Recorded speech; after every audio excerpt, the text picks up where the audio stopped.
This is chapter 10 of the speaker's primer. It's on supporting materials. And supporting materials are very important because whether you're doing an informative speech and you need to support the points that you're making that you're trying to help us learn, or whether you're doing persuasive speech and you're trying to get supporting materials that prove that you're correct and what it is you're trying to tell us, supporting materials are critical. They form the body of the speech. There are a number of things that you can use. One that the book talks about first off is examples. Examples can be used. You can use real examples. You can use hypothetical examples. I'll come back to that in just a second. You can use brief examples and you can use extended examples.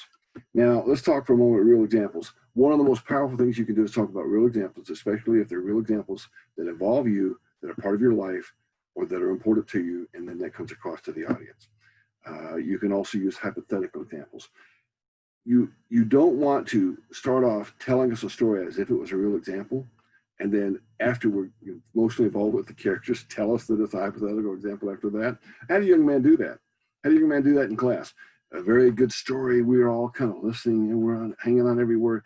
He gets to the end of the introductory story, or the story, whatever it was in the speech, and he says, well, that was just a hypothetical example. I'm sitting in the back and I'm watching the students, and the students like folded their arms and they sort of look at each other and they're like, really? He played with our emotions and now he's telling us a hypothetical example.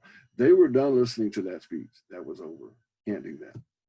A brief example, that can be good. Extended examples, you have to be careful about. Make sure you know how long the example is going to take to tell. Statistics can be done.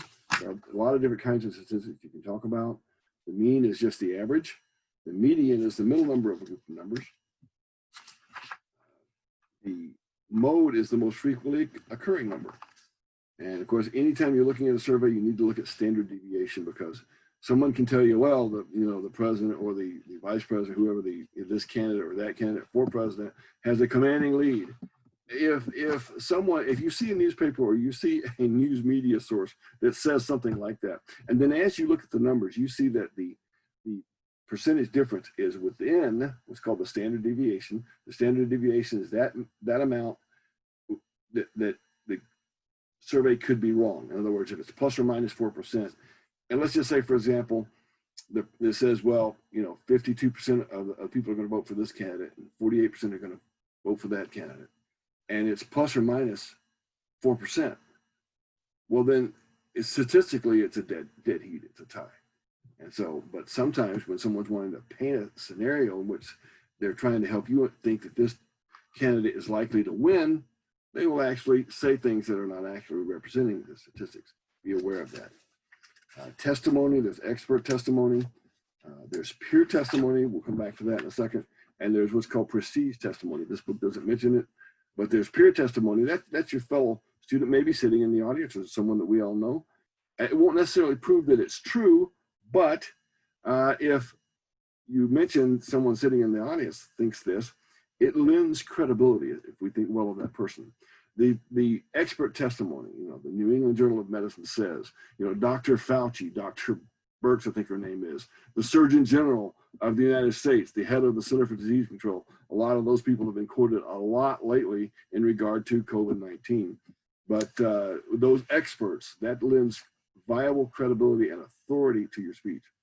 Prestige testimony is like peer testimony, although in some ways it may lend less credibility than peer testimony, because with prestige testimony, typically, especially in a commercial, someone's being paid to say something. I think we all know that Michael Jordan does not have a doctorate in underwearology, but I believe that he endorses Hanes. So those are the type of testimonies you can have. Some guidelines for using supporting materials. Make sure you have a balance between your types of supporting materials. It's good to have authorities. It's okay to have some credibility lent. It's good to have a story or two as well, depending on how long the speech is. You only want to use supporting materials relevant to your topic and argument. Years ago, I heard a sermon, and the gentleman doing the sermon had a story he wanted to tell. Clearly, he had a story he wanted to tell, and it was a good story. I remember that. It was a very interesting story. He gave a sermon, and then he told the story. And I turned to my wife, and I said, what did the story have to do with the sermon? Now, my wife's a smart person. I was a reasonably smart person. She said, I have no idea.